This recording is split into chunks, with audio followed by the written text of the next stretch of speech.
L'urgence, ça présente de grands avantages. Ça permet d'éviter de discuter. Il y a le feu à la baraque, c'est pas le moment de se demander la forme des seaux. Or, le chef n'aime pas trop discuter quand il a fait l'effort de trancher. Donc l'urgence, c'est une commodité, mais en même temps un inconvénient. Donc les chefs d'entreprise naviguent entre le Caribe des parlottes et le Scylla de l'extrême urgence. Réfléchir sérieusement demande du temps, mais leur demander de ralentir, bien sûr, ils le souhaitent, mais l'expérience montre qu'ils sont tellement saisis par toutes sortes de préoccupations qu'ils n'attendent pas, qu'ils lisent peu, qu'ils assistent à peu de conférences, qu'ils font rarement des études supplémentaires.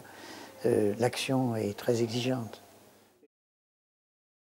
Les deux ont beaucoup d'autorité puisque les professeurs ont lu beaucoup de livres et les consultants ont rencontré beaucoup de chefs d'entreprise, mais ils ont également leur tard, que je m'efforce de fuir. Les professeurs sont condamnés à plaire à leurs prédécesseurs, donc ils doivent s'appuyer sur une grande bibliographie. Or, si cette bibliographie n'est pas très bonne et si elle est carencée, ils sont condamnés à être eux-mêmes insuffisants. Quant aux consultants, eux, ils sont condamnés à plaire aux chefs d'entreprise, ce qui les oblige à être aimables, ce qui n'est pas toujours la bonne attitude.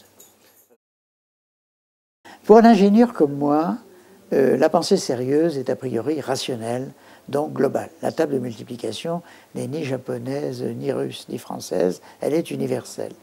Mais le domaine de l'universel est assez étroit dans la vie des affaires. Les affaires se nouent entre des gens qui ont des cultures spéciales.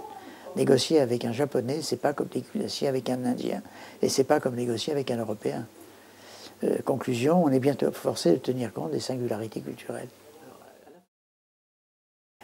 Il fut un temps où gouverner les organisations, c'était donner des consignes, des règles, à l'image de la Légion romaine. Aujourd'hui, on n'a pas le temps, puisque tout change à toute vitesse.